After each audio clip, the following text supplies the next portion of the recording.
The courthouse steps felt colder than they should have been for mid-September. I stood there, clutching the manila envelope containing my divorce papers, watching Daniel drive away with her in the passenger seat. Sophia, the maid I'd hired 6 months ago to help with the house while I worked double shifts at the hospital, the woman who'd smiled at me every morning, accepted my generous pay, and apparently spent her afternoons in my bed with my husband. Ex-husband now. The word tasted like copper in my mouth. I didn't cry. I think I'd run out of tears somewhere between finding them together in our bedroom and sitting across from Daniel in the mediator's office, listening to him explain how Sophia understood him better, and how our marriage had been dead for years anyway. 7 years. We'd been married for 7 years, and apparently I'd been too busy saving lives to notice mine was falling apart. The autumn wind picked up, carrying the scent of exhaust and dying leaves. I wrapped my thin cardigan tighter around my shoulders, the same cardigan I'd worn to work this morning, back when I still had a marriage, still had a home. Daniel had kept the house, of course. His lawyer had been better than my court-appointed one. I'd get half of what was left after the mortgage, which amounted to almost nothing. The savings account we'd built together had mysteriously dwindled to nearly zero over the past 6 months, probably spent on Sophia's new wardrobe.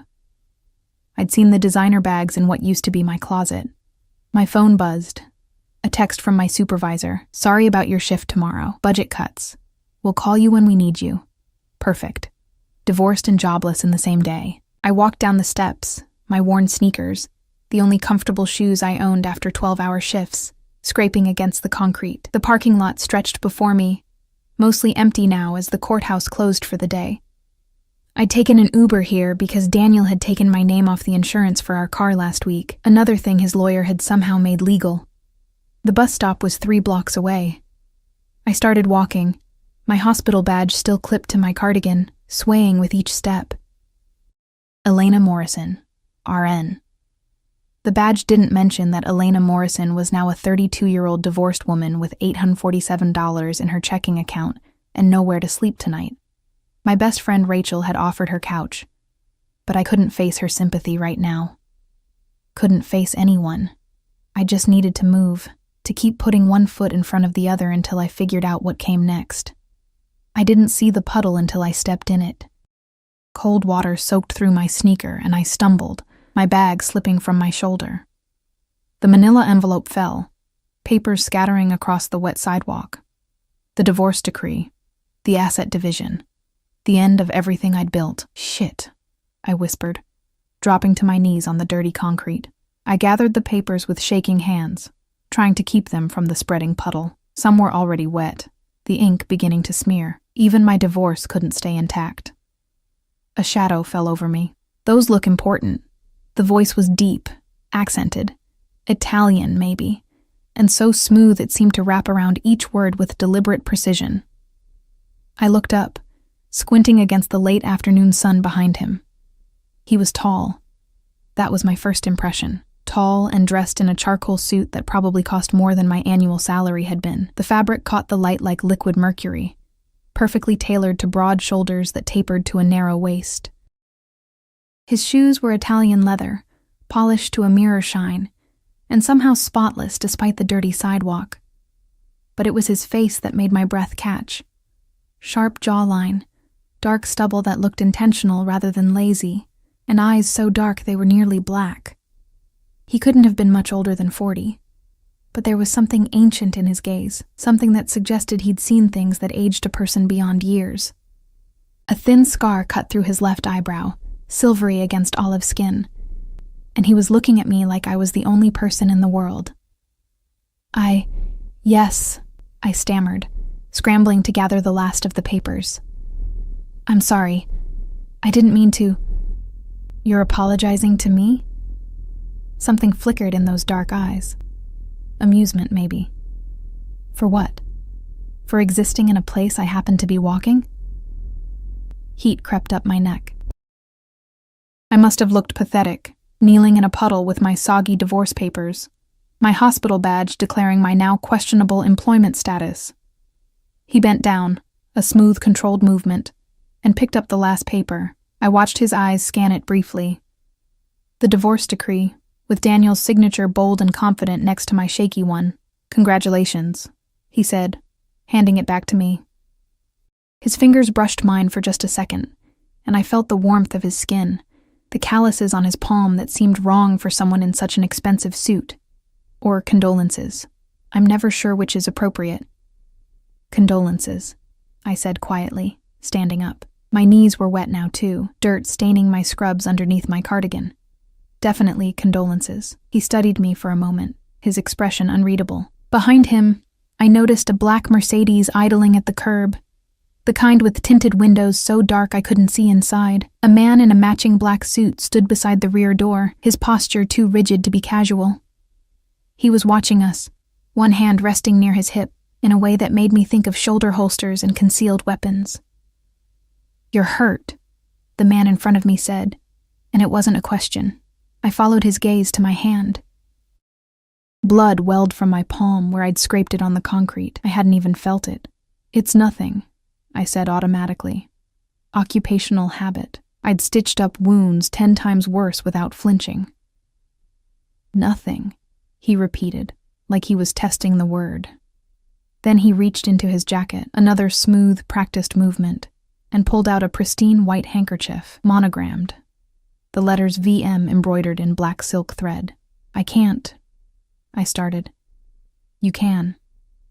He took my wrist, his grip gentle but absolutely firm, and wrapped the handkerchief around my palm.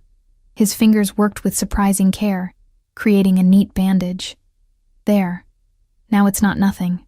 It's handled." I stared at the white fabric, already blooming red in the center. "I'll wash it and return it. Keep it." He released my wrist but didn't step back. We were standing too close, closer than strangers should stand. I could smell his cologne now, cedar and something darker, like smoke and aged leather. Consider it a divorce present. "I don't even know your name," I said, clutching my papers against my chest like a shield. "No," he agreed, that trace of amusement returning to his eyes. "You don't." The man by the Mercedes cleared his throat quietly. The stranger in the expensive suit glanced back, some wordless communication passing between them, then returned his attention to me. "You're going to the bus stop." Another statement, not a question. 3 blocks that way, in wet shoes, with an injured hand, and papers you can barely hold. "I'll manage," I said, even though we both knew it was a lie. "I'm sure you will." He studied me for another heartbeat, his dark eyes moving across my face like he was memorizing it. "You look like someone who always manages. But you don't have to. Not today." He stepped aside, gesturing toward the Mercedes. The rear door was already open, held by the rigid man in black. Every instinct I had screamed danger. Strange man. Expensive car. Driver with a gun. This was how horror stories started. How women ended up on true crime podcasts. But I was so tired. Tired of managing. Tired of being strong. Tired of standing on my own 2 feet when everything beneath me kept crumbling. "I don't accept rides from strangers," I said, but my voice lacked conviction. "Then I suppose you'll need to learn my name." He extended his hand, formal as a business introduction. "Vincenzo." I stared at his hand. There was a ring on his smallest finger. Thick gold with a crest I didn't recognize. Old family money, or something else entirely. "Elena," I said, taking his hand. His grip was warm, solid, safe somehow, despite everything that said it shouldn't be. "Elena," he repeated, like he was testing how my name felt in his mouth. "Where are you going, Elena?" "I don't know," I admitted. The truth felt easier than lying. I don't know." Something shifted in his expression. Softened, maybe, though that word seemed wrong for a face that looked carved from stone. "Then let me take you somewhere you can figure it out." He gestured to the car again. No obligations. No expectations. Just a warm ride and time to breathe. I should have said no. Should have walked away. Taken the bus. Figured it out on my own like I always did. Instead, I heard myself say, "Okay."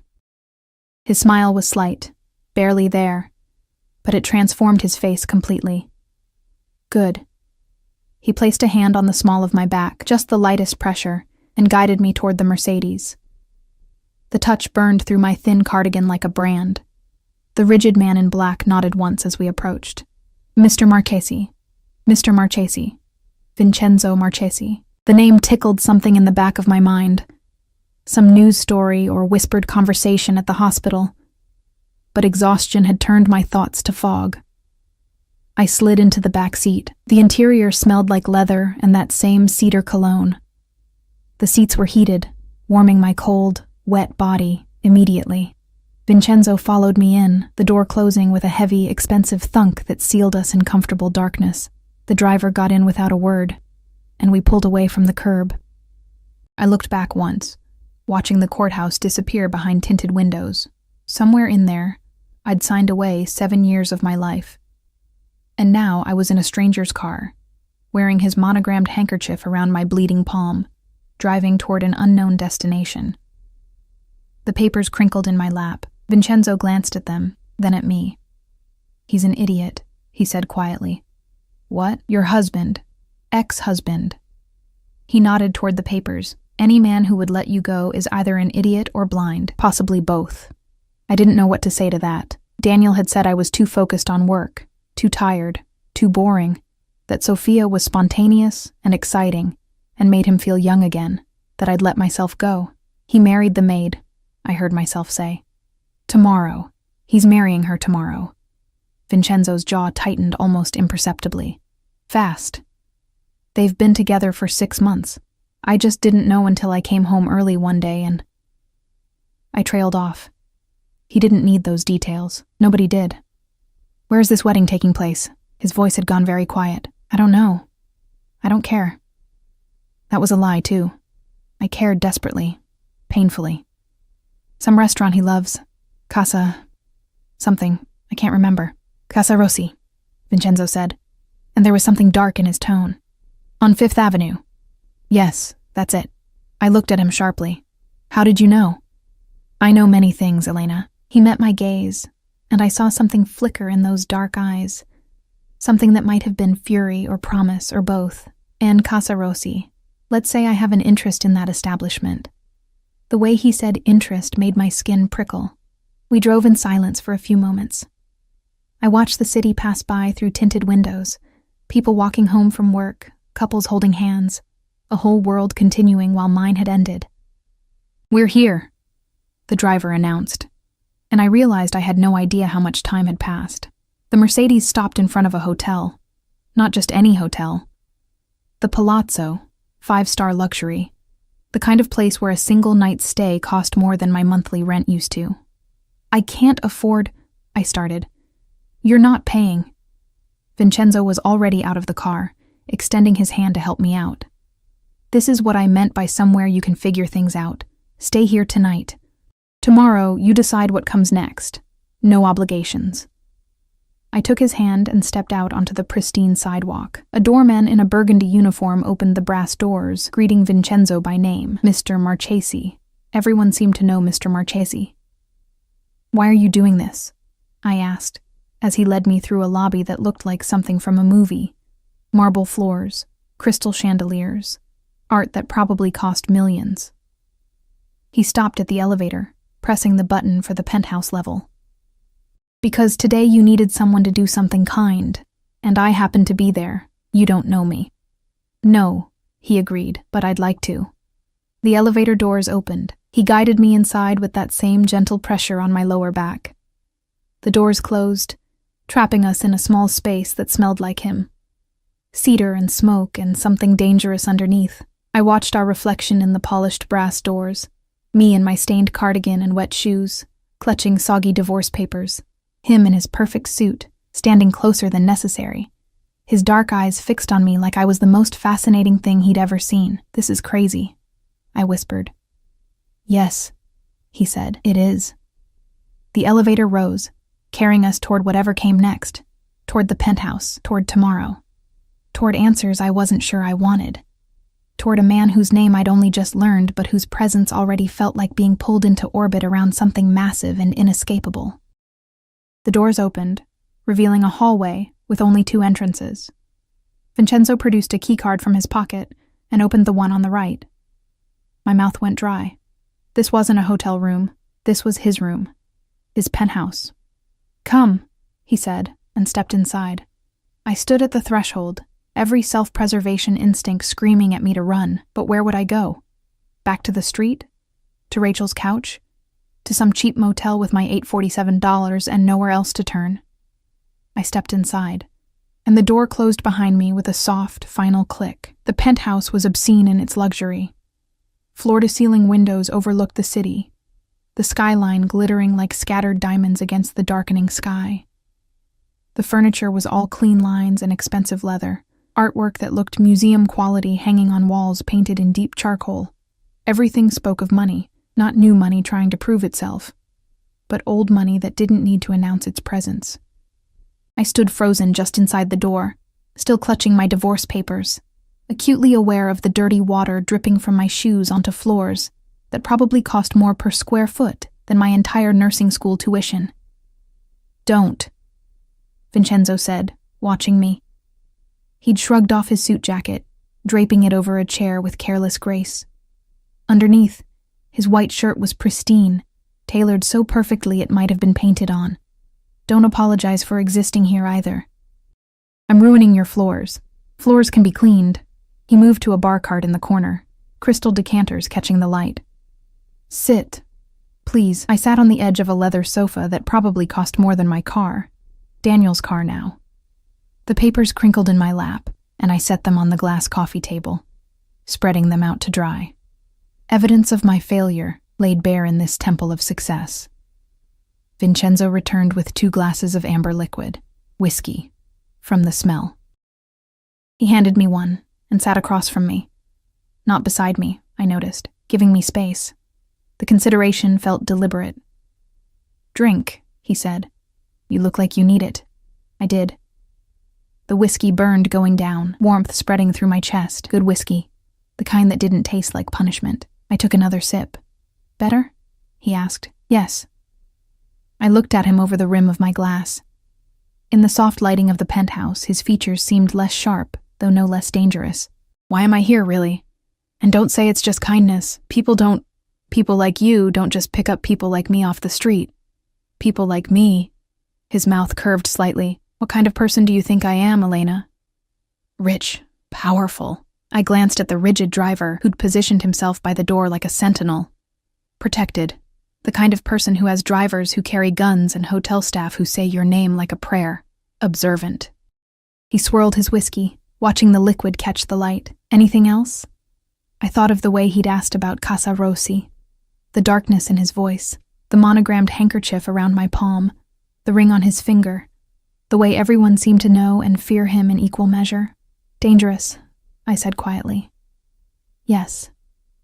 He met my eyes directly, no shame or denial. "I am dangerous. Does that frighten you?" It should have. Every rational part of my brain screamed that I should be terrified. But sitting there in his penthouse, drinking his expensive whiskey with my divorce papers drying on his coffee table, I felt the strangest sense of calm. "No," I admitted. "Not of you. Not right now. Anyway." Something flickered across his face. Surprise, maybe, or respect. He leaned back in his chair, studying me with those dark, unreadable eyes. "You're not what I expected," he said finally. "What did you expect?" "Tears. Hysteria. More questions about who I am, what I want from you." He took a slow sip of his whiskey. "Instead, you're sitting here, ruining my floors and calling me dangerous with wet divorce papers and blood on your hands, quite literally." I looked at the makeshift bandage. His handkerchief, now thoroughly stained. The bleeding had stopped, but the fabric was ruined. "I cried plenty already," I said. "And I'm a nurse. I've seen enough truly dangerous situations to know the difference between actual threat and," I gestured vaguely between us. "Whatever this is. And what is this, in your professional opinion?" "I don't know yet. The whiskey was making me bolder, or maybe it was just that I had nothing left to lose. But you had a reason for bringing me here.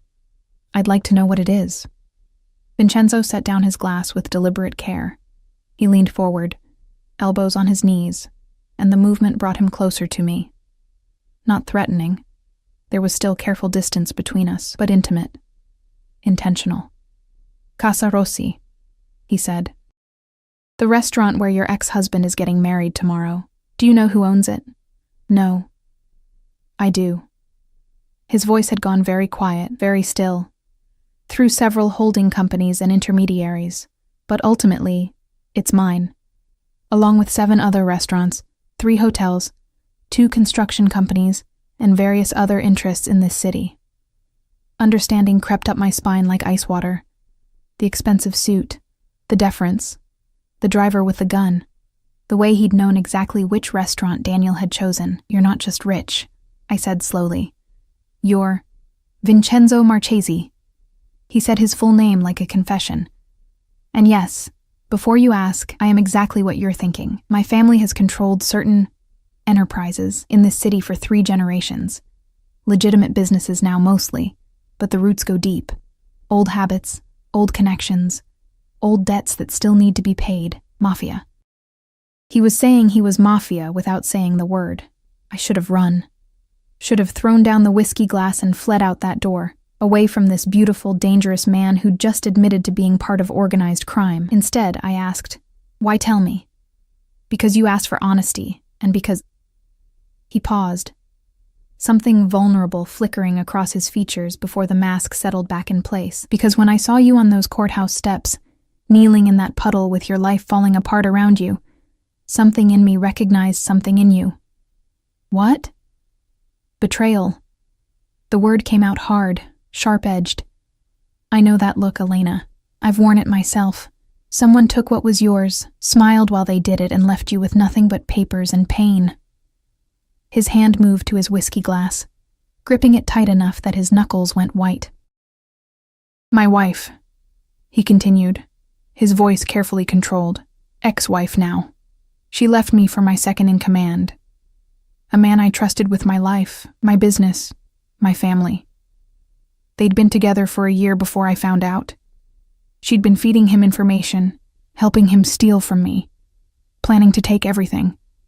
When I discovered it," he trailed off, jaw tight. "Let's say it ended poorly for him, for both of them. Did you—" I couldn't finish the question. "Kill him?" Vincenzo's smile was cold. "No, though many thought I should have. Instead, I took everything that mattered to him. His position, his money, his reputation. Left him with nothing, just as he'd tried to do to me. My wife, I divorced. Quickly, quietly, and with enough lawyers to ensure she got nothing but her life and a one-way ticket out of this city." He looked at me then, really looked at me, and I saw the truth beneath the expensive suit and dangerous reputation. He was hurt. Still bleeding from betrayals that probably happened years ago. "So when I saw you today," he said softly, "I saw myself, and I thought, maybe this time, someone doesn't have to go through it alone." The admission hung between us, raw and honest. I took another sip of whiskey, buying time to think. Everything about this was insane.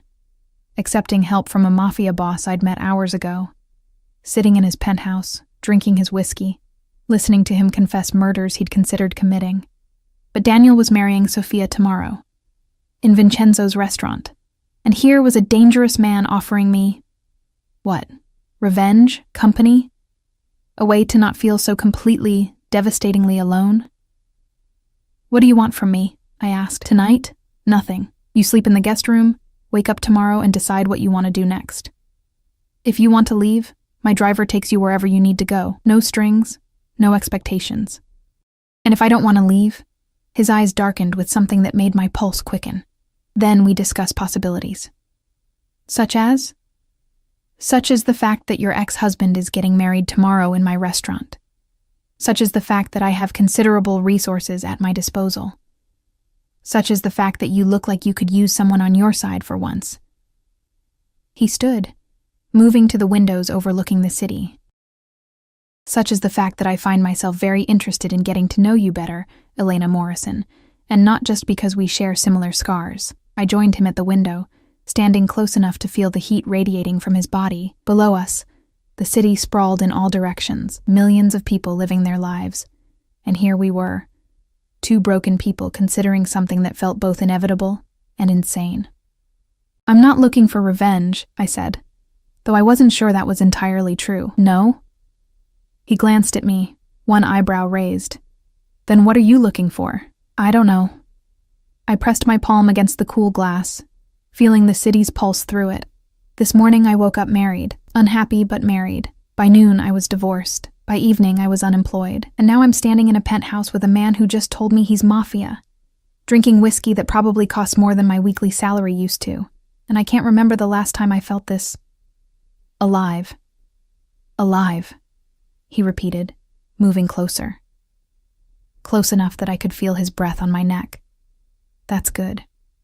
Being alive is good, is it? I turned to face him, and suddenly we were inches apart, his dark eyes boring into mine. Because right now, alive feels dangerous. I told you. His voice dropped lower, intimate and rough. I am dangerous, but not to you, Elena, never to you. The promise in those words made something in my chest tighten. He reached out slowly, giving me time to pull away, and brushed a strand of damp hair from my face. His fingers lingered at my temple, warm and gentle despite the calluses I'd felt earlier. You're exhausted, he said, though his hand didn't move. Let me show you to your room. Tomorrow, after you've rested, we can talk about what comes next. He was right.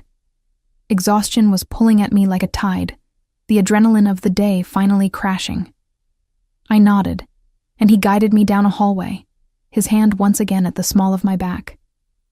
The guest room was smaller than the main living space, but no less luxurious. A massive bed dominated the room, covered in white linens that looked impossibly soft.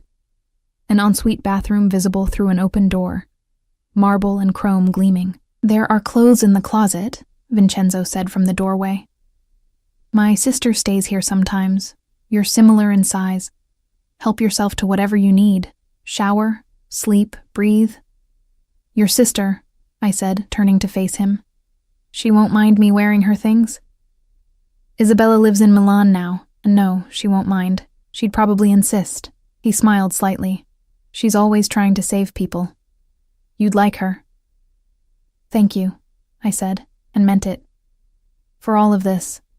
I know it's crazy, and I know I should probably be more suspicious of your motives, but today was hard enough without adding paranoia.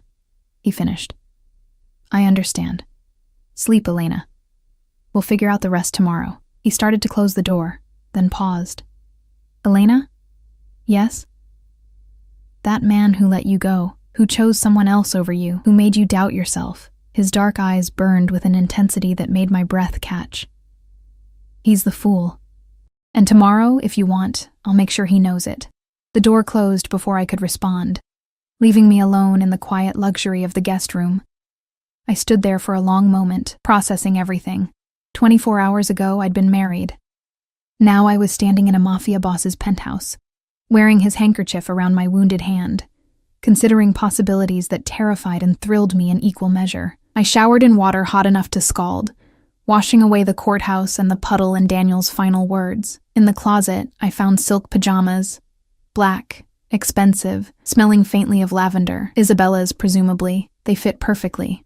The bed was as soft as it looked. I sank into it, my body finally relaxing after being taut with tension for months, years maybe. How long had I been just surviving instead of living? Sleep pulled at me, but my mind kept returning to Vincenzo, to his dark eyes and careful hands, to the way he'd looked at me like I mattered, like I was worth saving, when Daniel had looked at me like I was invisible, to the promise in his voice, never to you. My phone buzzed on the nightstand. A text from Rachel asking where I was. I sent back a simple, safe. We'll explain tomorrow. Then I turned off the phone and let the darkness take me. I dreamed of courthouse steps and expensive suits, of handkerchiefs stained with blood and whiskey that burned like absolution. I dreamed of a man with dangerous eyes promising things I shouldn't want but couldn't help craving. And somewhere in those dreams, I heard Vincenzo's voice. Tomorrow, if you want, I'll make sure he knows it. Tomorrow. Tomorrow, Daniel would marry Sophia. And tomorrow I would wake up in a Mafia boss's penthouse and decide what kind of person I wanted to become. The kind who walked away from danger, or the kind who walked straight toward it. Consequences be damned. I woke to sunlight streaming through floor-to-ceiling windows and the smell of coffee. For one disoriented moment, I thought I was still married, still in the house Daniel and I had shared. Then reality crashed back. The divorce, the puddle, Vincenzo's dark eyes promising things I shouldn't want. I sat up. Isabella's silk pajamas sliding against my skin. The bedside clock read 9:47 a.m. I'd slept for nearly 12 hours straight, the kind of deep, dreamless sleep I hadn't experienced in months, maybe years. My phone showed 17 missed calls from Rachel and a string of increasingly frantic texts. I sent her a quick message. I'm okay. Really. We'll call you later. Promise. Then I saw it. A text from an unknown number, time-stamped at 6:32 a.m. Coffee is ready when you are. We have things to discuss. V. My stomach fluttered. I got up, padding barefoot to the bathroom where I found new toiletries still in their packaging. Toothbrush, hairbrush, expensive skincare products I'd never be able to afford. Everything I needed. Like he'd anticipated exactly what I'd require. I dressed in the clothes I'd found last night. Dark jeans that fit perfectly, a soft cashmere sweater in deep burgundy. Looking at myself in the mirror, I barely recognized the woman staring back. She looked rested, put together. Nothing like the broken person who'd knelt in a puddle yesterday. Following the smell of coffee, I found Vincenzo in the kitchen, a massive space of marble countertops and professional-grade appliances. He stood at the espresso machine, dressed more casually than yesterday in black slacks and a charcoal Henley that hugged his frame. His hair was slightly damp, like he'd recently showered. He looked up when I entered, and something in his expression softened. You slept. Like the dead. I accepted the coffee cup he offered, our fingers brushing. The same electricity from yesterday sparked between us. Thank you. For everything. The room, the clothes, the... Stop thanking me. He leaned against the counter, his own cup cradled in his hands. I told you last night. No obligations. You owe me nothing. Then why do I feel like I owe you everything? His jaw tightened. Because you're not used to people doing things for you without expecting payment. But I'm not Daniel, Elena. When I give something, I give it freely. The use of Daniel's name sent a jolt through me. Today was the wedding. Vincenzo saw my expression change. It starts at 2 o'clock. Casa Rossi. I received the confirmation from my manager this morning. They've reserved the private dining room, ordered champagne, arranged for flowers. His voice was carefully neutral. Sophia requested white roses. Your ex-husband's credit card was declined twice before it finally went through. I set down my coffee cup before I could drop it. You're having them watched. I'm informed about everything that happens in my establishments. He moved closer, bringing the scent of cedar and something darker with him. But yes, after last night, I made some calls. I wanted to know exactly what you were walking away from. And your ex-husband is an idiot who's about to marry a woman who's been stealing from him. Sophia has expensive tastes and a gambling problem. She's accumulated $30,000 in debt over the past 6 months. Money she's been taking from your joint accounts, your savings, anywhere she could access. His eyes were hard. She's not marrying him for love, Elena. She's marrying him for access to whatever's left. The information should have shocked me. Instead, it just made a bitter kind of sense. How did you... I have resources. He waved a hand dismissively. People who owe me favors, connections in places most people don't think about. When I want to know something, I learn it. And I wanted to know everything about the man who hurt you. The possessiveness in his tone made my pulse quicken. Why? Because... He stopped, jaw working like he was choosing his words carefully. Because from the moment I saw you yesterday, something in me shifted.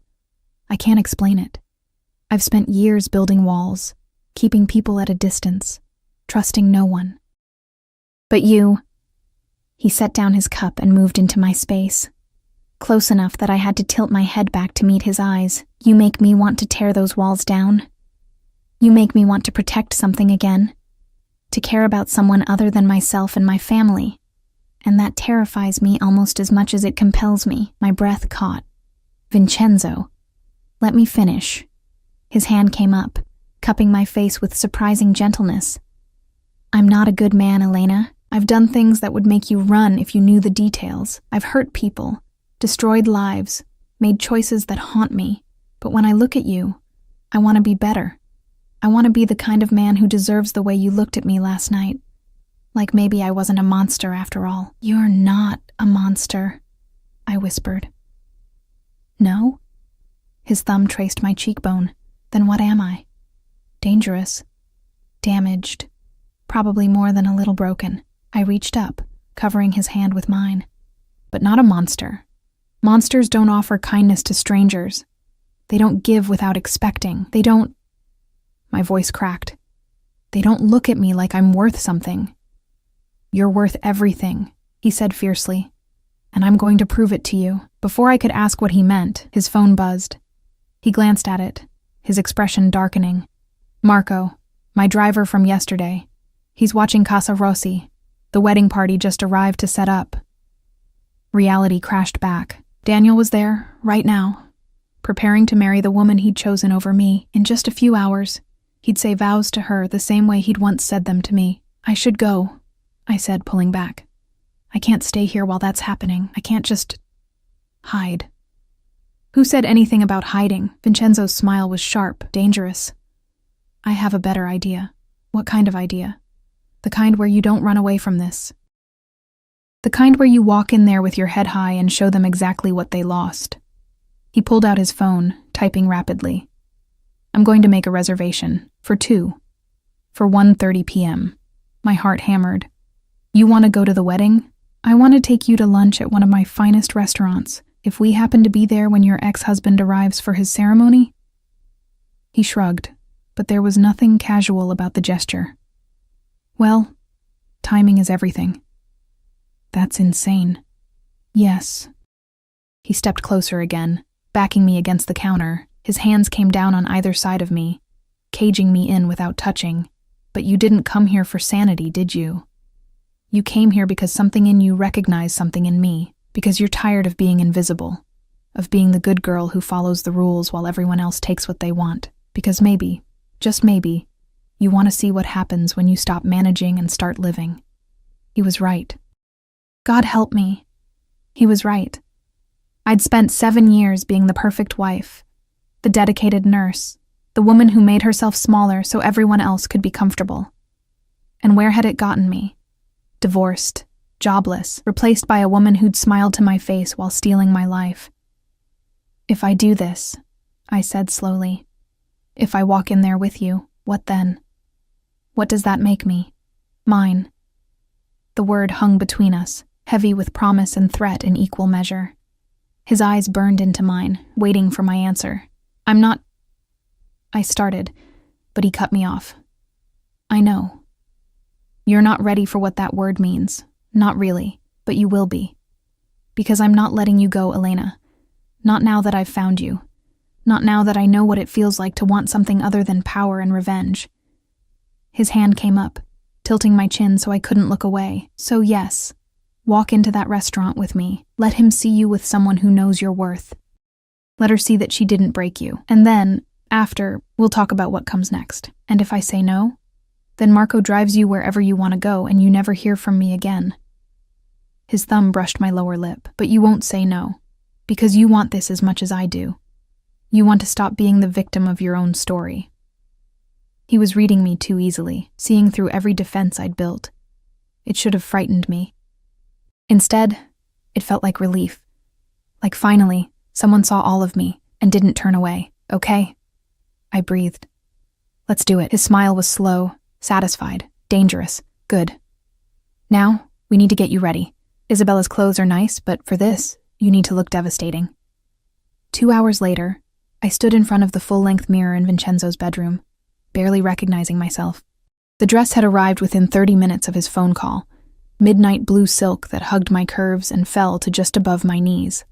Elegant, expensive, the kind of dress I'd never have bought for myself. Matching heels added 3 inches to my height. A stylist had appeared to do my hair and makeup, transforming my hospital shift exhaustion into something that looked almost glamorous. I looked like someone who belonged in Vincenzo's world, someone powerful, someone who couldn't be broken. "Perfect," Vincenzo said from the doorway. He'd changed too, a 3-piece navy suit that probably cost more than my car used to, his dark hair styled back from his face. He looked dangerous and beautiful and completely in control. He crossed to me, pulling a small box from his pocket. One more thing. Inside was a necklace, simple, elegant, a single diamond pendant that caught the light like captured fire. He moved behind me, fastening it around my neck. His fingers lingered at my nape, warm and possessive. "Now," he murmured against my ear, "you're ready." Marco was waiting with the Mercedes. Vincenzo handed me into the back seat, sliding in beside me. His hand found mine, fingers interlacing, and the gesture felt more intimate than it should have.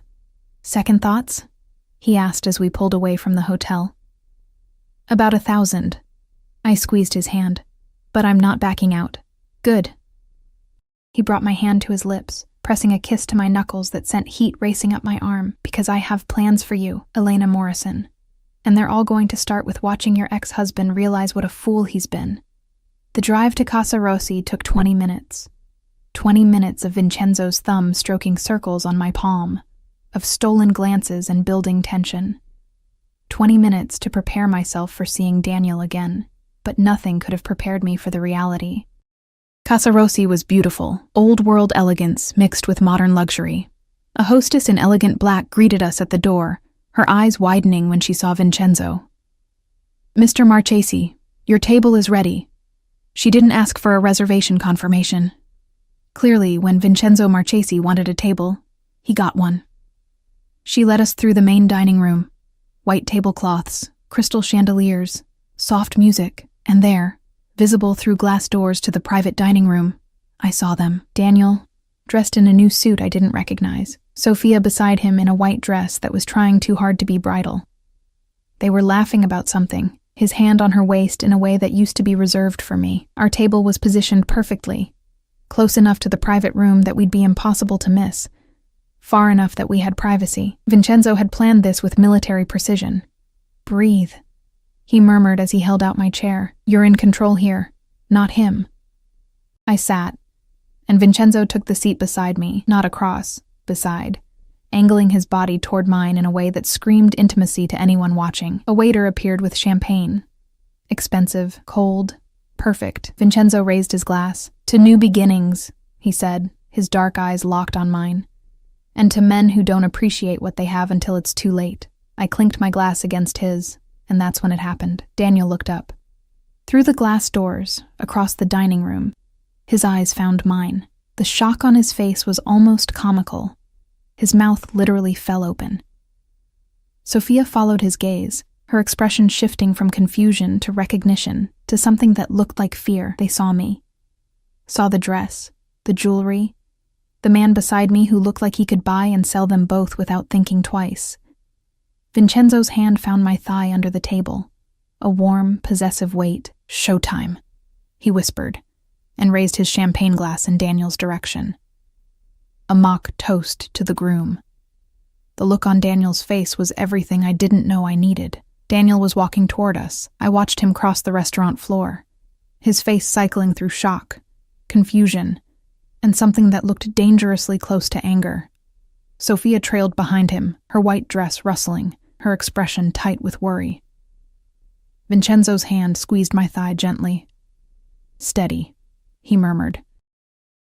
"Remember, you're in control." Daniel reached our table, his eyes darting between me and Vincenzo. Up close, I could see the changes 6 months had wrought. New watch, expensive haircut, cologne I didn't recognize. He'd reinvented himself for her, become someone I didn't know. "Elena." My name came out strangled. "What are you doing here?" "Having lunch." I kept my voice level, calm. "Is that a problem?" No, but..." He looked at Vincenzo, and I saw the moment recognition clicked. "You're Vincenzo Marchesi. You own this place." Among other things. Vincenzo didn't stand, didn't offer his hand. He simply looked at Daniel with the kind of cold assessment that made my ex-husband physically step back. "And you are?" "Daniel Morrison. He faltered. "I was Elena's husband." "Was?" Vincenzo said the word like he was tasting it. "Yes, I heard about that. Congratulations on your wedding, by the way. Today, isn't it?" Daniel's face flushed.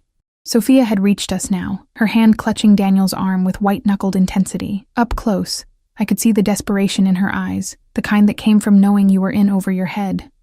"Elena," Sophia said, her voice too bright. "What a surprise. You look different, do I?" I took a sip of champagne, letting the moment stretch. I suppose divorce agrees with me.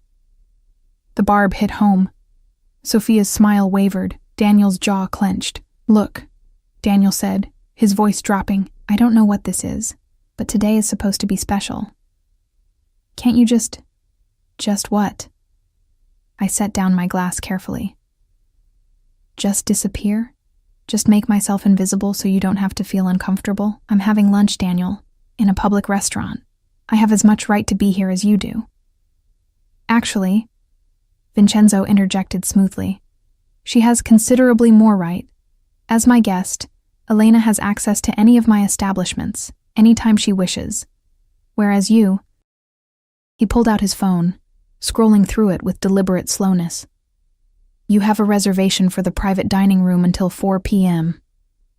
After that, I'm afraid you'll need to leave." The implication was clear. Vincenzo controlled this space. He could end Daniel's wedding with a single word. Daniel's face went from red to pale. "You can't be serious. I'm always serious about my properties."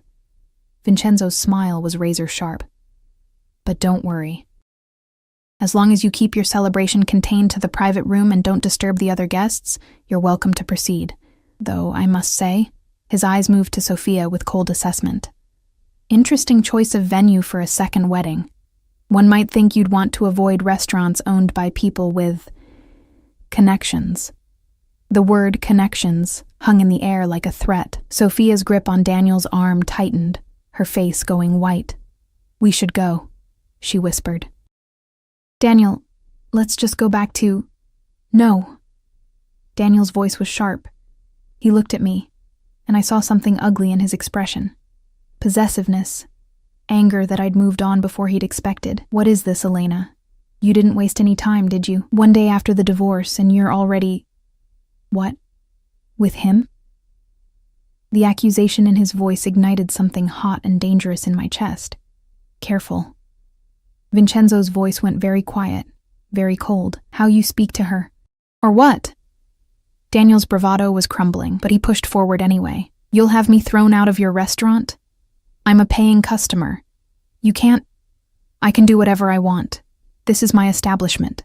My city."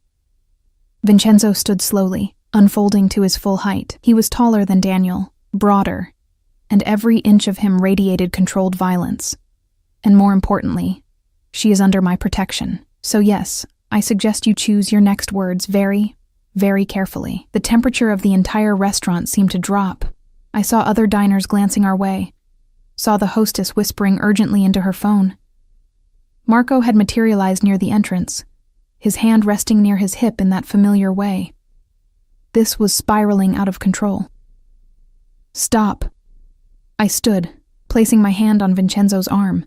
His muscles were coiled tight under my touch, ready to strike. "It's fine. Daniel, go back to your wedding. I'm not here to ruin anything.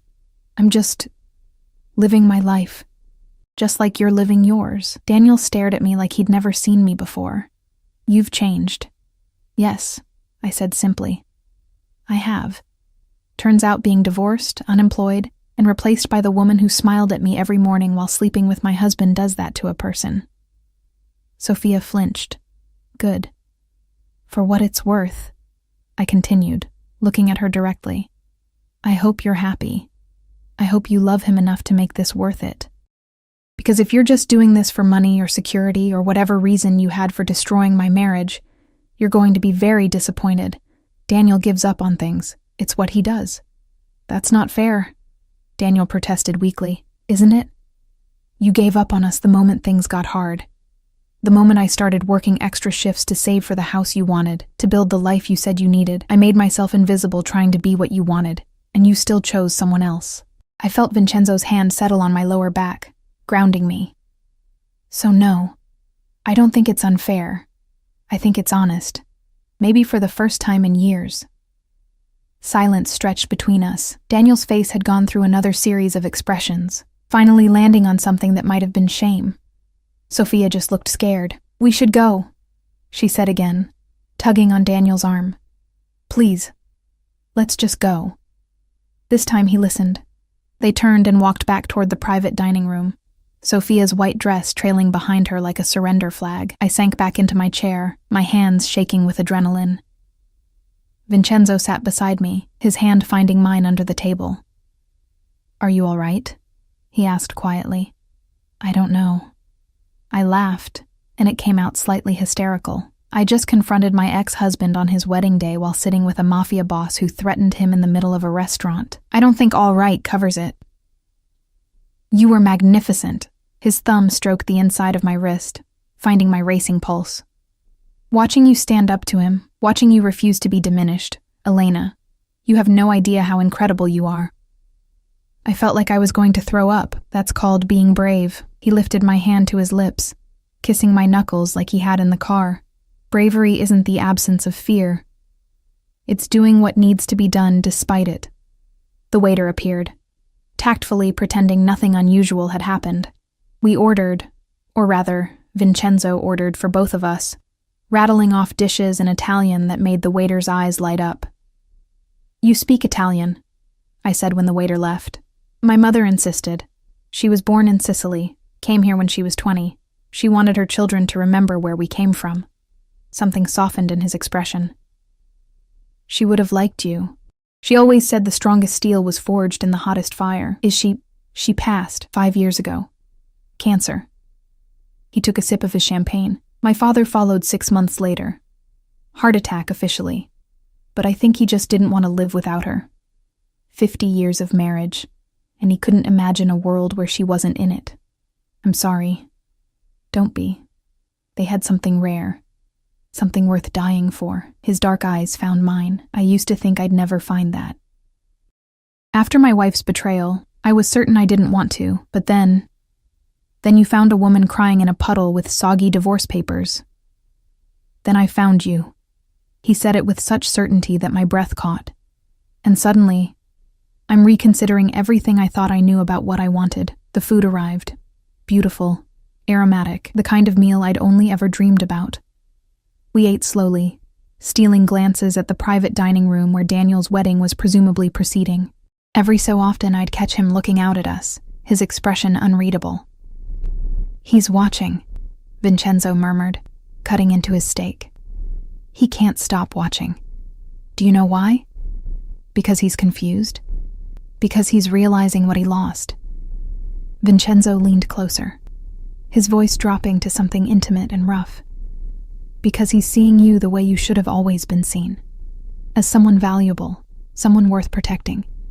Someone who doesn't need to make herself smaller for anyone." His hand covered mine on the table. "And because he's seeing you with me, and he's smart enough to know what that means." "What does it mean?" "That you're untouchable now, that anyone who tries to hurt you will have to go through me, that you're not alone anymore, Elena. Not if you don't want to be." My throat tightened with emotion. "You don't even know me." "Not really. We met yesterday. I know enough. I know you're brave enough to face the man who broke you on what should be his happiest day. I know you're strong enough to sleep in a stranger's penthouse because you had nowhere else to go. I know you're honest enough to call me dangerous to my face." He turned my hand over, tracing the lines of my palm, and I know that when I look at you, I feel something I haven't felt in years: hope. The possibility of something good in a life that's been dark for too long. "Vincenzo, I'm not asking you to love me. I'm not even asking you to stay. I'm just asking you to give this, whatever this is between us, a chance. Let me show you what it's like to be with someone who sees your worth. Let me prove that not all men are like him." Before I could respond, raised voices erupted from the private dining room. Through the glass, I saw Daniel and Sophia arguing, her hands gesturing wildly, his face red with anger. Then Sophia was grabbing her purse, tears streaming down her face, rushing toward the exit. She passed our table without looking, her white dress streaming behind her. A moment later, Daniel followed, catching her arm near the door. "Sophia, wait," I can't do this. Her voice carried across the restaurant. I thought you had money, Daniel. Real money. But you're broke. Those credit cards that kept declining, that's because there's nothing left. And now she pointed at me, sitting there with him, looking like that. And you can't stop staring at her like you made a mistake. I didn't. Sophia, that's not. You still love her. Sophia's voice broke. You divorced her, and you still love her, and I'm just the idiot who thought I could replace her. She wrenched her arm free and ran out of the restaurant. Daniel stood frozen in the doorway, his wedding day imploding around him. Then his eyes found mine across the room. The look on his face was devastating. Regret, realization, loss all mixed together. Vincenzo's hand tightened on mine. Do you want to leave? No, I said, surprising myself. I want to finish my meal. I want to enjoy this beautiful food in this beautiful restaurant with you. I want to prove that he doesn't control my life anymore. Vincenzo's smile was fierce, proud. That's my girl. Daniel stood in the doorway for another moment, then turned and walked out, following Sophia into whatever future they'd destroyed together. I watched him go and felt nothing. No satisfaction, no vindication. Just a quiet sense of closure, of a chapter ending exactly as it was always meant to. It's over, I said softly. No. Vincenzo brought my hand to his lips again, his dark eyes burning into mine. It's just beginning. Blocco 5, final. We stayed at Casa Rossi for another hour, finishing our meal in comfortable silence punctuated by easy conversation. Vincenzo told me about his restaurants, his legitimate businesses, the life he'd built from his family's complicated legacy. I told him about nursing school, about the patients I'd loved caring for, about the life I'd thought I was building with Daniel. It felt natural, easy, like we'd known each other far longer than 36 hours. When we finally left, the private dining room stood empty. White roses wilting in their vases, champagne bottles unopened. The ghost of a wedding that never happened. Marco drove us back to the palazzo in comfortable silence. Vincenzo's hand never left mine, his thumb tracing absent patterns on my skin that made thinking difficult. Come upstairs, he said when we arrived. Not a demand, an invitation. I went. The penthouse looked different in the afternoon light. Warmer, less intimidating. Vincenzo shrugged off his suit jacket, loosening his tie, and suddenly he looked less like a dangerous Mafia boss and more like just a man. A beautiful, complicated, dangerous man who'd somehow decided I was worth his protection. What happens now? I asked, standing in the middle of his living room, still wearing the midnight blue dress that had given me courage. Now, we talk about what you want. He poured us both whiskey, becoming our ritual, apparently. Your job, your housing, your future. I can help with all of it, if you'll let me. Why? I accepted the glass, needing something to do with my hands. Why do you want to help me so badly? He was quiet for a long moment, staring into his whiskey like it held answers. When my wife betrayed me, when my second in command tried to destroy everything I'd built, I became cold, closed off.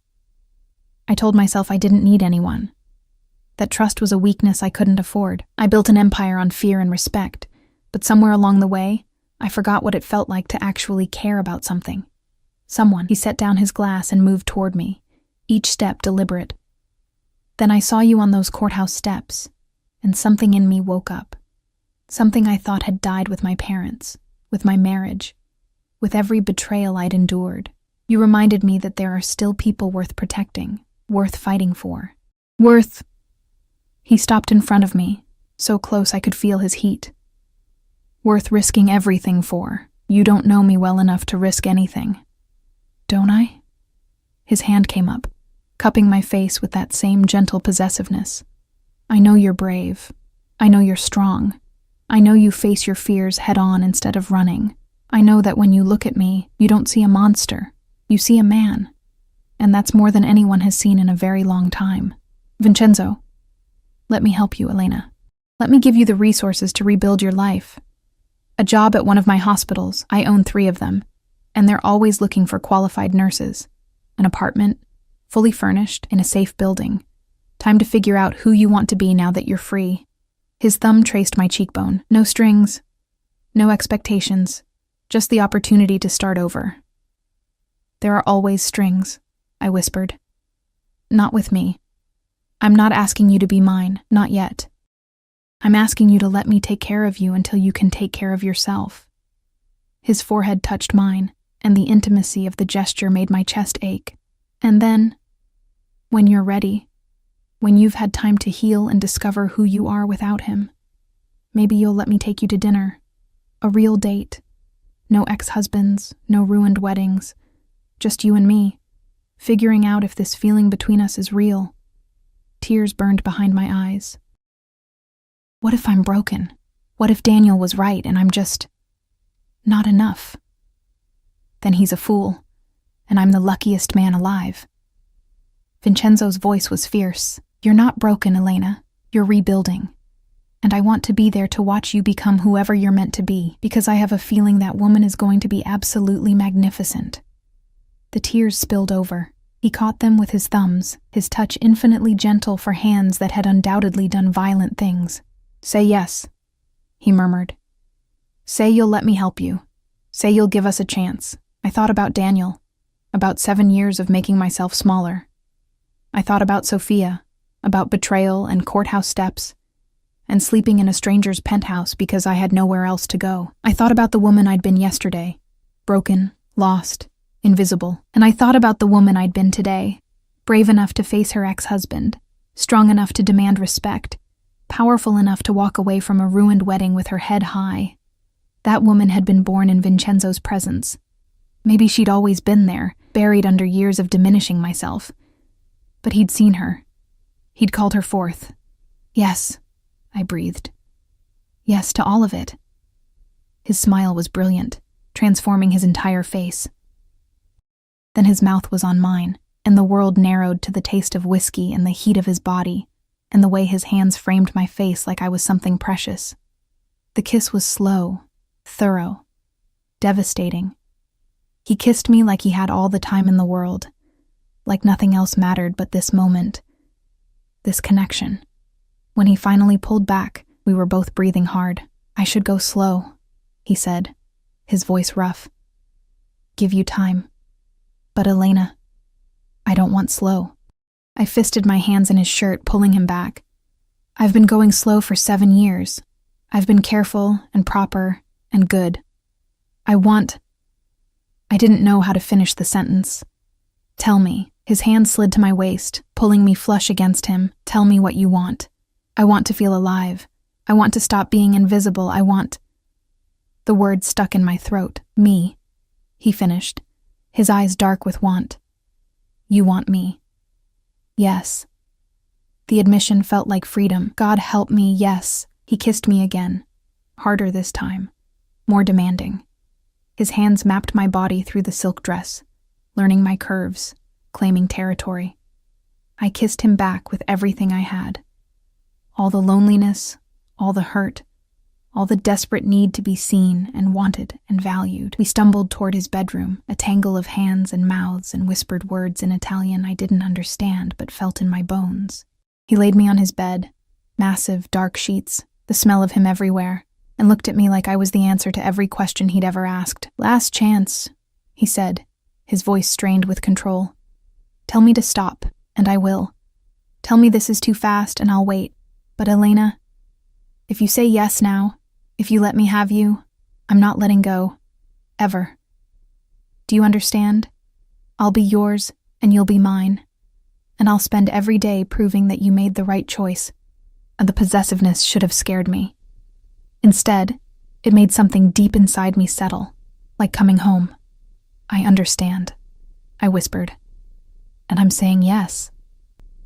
3 months later, I stood in front of the bathroom mirror in my new apartment, the one Vincenzo had helped me find in a safe building with a doorman and security that made Fort Knox look casual. My apartment, my space, the first place that was truly mine in years. The pregnancy test on the counter showed 2 pink lines. I'd suspected for a few weeks. The exhaustion, the morning nausea, the way my scrubs had started fitting differently. But seeing the confirmation made it real. I was pregnant. With Vincenzo Marchese's baby. We'd been together for 3 months, 3 incredible, terrifying, passionate months. He'd kept his promises, got me a job at St. Catherine's Hospital, one of his facilities, where the head nurse had welcomed me with open arms. Helped me furnish my apartment, never pushing to move in, giving me space while making it clear he was always available, taken me to dinners, introduced me to his family. His sister Isabella had flown in from Milan and declared us soulmates within 20 minutes of meeting. We'd navigated the complexity of his world together. I'd learned about his businesses, both legitimate and the shadows that lingered from his family's past. I'd met his associates, learned to read the subtle signals of power and respect, and slowly, carefully, I'd let him into my heart. I loved him. Terrifyingly, completely. I loved him. And now I was carrying his child. The sound of a key in the lock made me jump. Vincenzo had started keeping clothes here, had his own key. We were together most nights, though he'd been careful not to rush me, always asking if I was sure, always giving me the choice to say no. Elena? His voice carried from the living room. I brought dinner from Casa Rossi. That pasta you love. He appeared in the doorway, still in his work clothes. Today's version was all black, making him look like a beautiful shadow. His eyes found mine in the mirror, then dropped to the test on the counter. Time stopped. His face went through a series of expressions too fast to track. Shock, realization, fear, and then something that looked like wonder. Elena. He said my name like a prayer. Are you... I'm pregnant. The words came out steadier than I expected. About 6 weeks, I think, from that first night, probably. When we stopped being careful because we were too desperate for each other to think straight, he moved toward me slowly, like I might startle. His hands came to rest on my waist, sliding around to splay across my still flat stomach. A baby, he whispered. Our baby. I know it's fast. I know we haven't talked about this. I know. I want it. His voice was fierce, certain. I want this baby. I want you. I want everything, Elena. I have since the moment I saw you. Vincenzo, marry me. I blinked. What? Marry me. He turned me to face him, his dark eyes burning with intensity. Not because you're pregnant, not because you need protection or security, but because I love you, because these 3 months with you have been the best of my life, because when I imagine my future, all I see is you. You love me? Desperately. Completely. Probably from that first moment you called me dangerous and didn't run away. His hands framed my face. I know it's fast. I know we're still learning each other. But Elena, I've never been more certain of anything. You're it for me. You and this baby. This family we're building from the ashes of our broken pasts. Tears streamed down my face. Happy tears this time. I love you too. I've been terrified to say it. Terrified I was moving too fast or wanting too much, or he kissed me quiet. Say yes. Please. Let me spend the rest of my life proving that you made the right choice. Let me give this baby my name, our family's legacy. Let me show you what it means to be loved by someone who will burn down the world to keep you safe. I thought about the woman I'd been on those courthouse steps. Broken, lost, invisible. I thought about Daniel, about Sophia, about a life I'd thought I wanted that had crumbled to dust. And I thought about the woman I'd become in Vincenzo's arms. Brave, strong, visible, loved not despite my scars but because of them, chosen not as a consolation, but as a prize. Yes, I said through my tears. Yes, I'll marry you. Yes to everything. His kiss was reverent, tender, full of promises kept and futures built. When he pulled back, he was smiling, that rare, beautiful smile that transformed his dangerous face into something almost innocent. I'm going to be a father, he said, wonder in his voice. And I'm going to be a mother. I laughed, slightly hysterical. A year ago, I was a divorced nurse with $847 in my checking account and nowhere to sleep. Now I'm marrying a Mafia boss and having his baby. My life is insane. Our life, he corrected, pulling me close. And yes, it's insane. But it's ours. And it's real. And it's everything I never knew I needed. 6 months later, the wedding was small, intimate, just Vincenzo's family and the few people I'd let back into my life. Rachel had cried through the entire ceremony, kept saying she knew from the moment I'd texted her that I was safe, that something life-changing had happened. We married in a small chapel that Vincenzo's family had attended for generations. Me in a simple ivory dress that accommodated my growing belly. Him in another perfect suit, his eyes never leaving mine as we exchanged vows. Isabella stood as my maid of honor, already planning to move back from Milan to be near her niece or nephew. Marco, who'd become an unexpected friend, stood as best man, looking almost emotional behind his perpetually rigid expression. There was no drama, no objections, no ex-husbands crashing the ceremony, just two broken people promising to build something beautiful together. The reception was at Casa Rossi. Fitting, somehow, that we celebrated in the place where everything had shifted. The private dining room where Daniel's wedding had imploded now held our celebration. White roses replaced with dark red ones that matched my bouquet. Vincenzo kept his hand on my stomach all night, feeling our daughter kick. We'd learned just last week that we were having a girl. He'd cried when the ultrasound technician told us, tears streaming down his face as he watched our baby move on the screen. "What should we name her?" I asked as we danced, his arms wrapped protectively around me. "Something strong," he murmured against my hair, "something that tells the world she's ours. That she comes from two people who refuse to stay broken." "Isabella," I suggested. "After your sister. And maybe Elena as a middle name, so she carries both of us. Isabella Elena Marchesi." He tested the name, smiled. "Perfect. She'll be perfect just like her mother. I'm not perfect." "No," he agreed. "You're real. You're brave. You're mine. That's better than perfect." Later that night, in the penthouse that had become our home, I'd moved in after the wedding, though I'd kept my apartment as a studio for when I needed space. Vincenzo held me close, his hand splayed protectively over our daughter. "Do you ever regret it?" he asked quietly. "Choosing me. Choosing this life. Never." I turned to face him, framing his beautiful, dangerous face with my hands. "You saved me, Vincenzo, not from Daniel. I could have survived that, but from myself. From a life of being invisible, of accepting less than I deserved. You saw me when no one else did. You chose me when I thought I was unchosen. You loved me when I didn't know how to love myself. You saved me too," he said fiercely. "From darkness, from isolation, from thinking I'd never have this. A family, a future, someone to come home to. You gave me everything, Elena." Our daughter kicked between us as if agreeing. I thought about courthouse steps and puddles and divorce papers. I thought about expensive handkerchiefs and midnight blue dresses and facing down the past with my head high. I thought about first kisses and pregnancy tests and wedding vows spoken in a chapel full of people who loved us. My life hadn't ended that day on the courthouse steps. It had begun. With a dangerous man who'd taught me I was worth danger. With a love that had been born from ashes and betrayal, and the courage to try again, with a future that looked nothing like the safe, small life I'd planned with Daniel. This future was bigger, messier, full of complications and risks and the shadowy edges of Vincenzo's world. But it was mine. We were mine.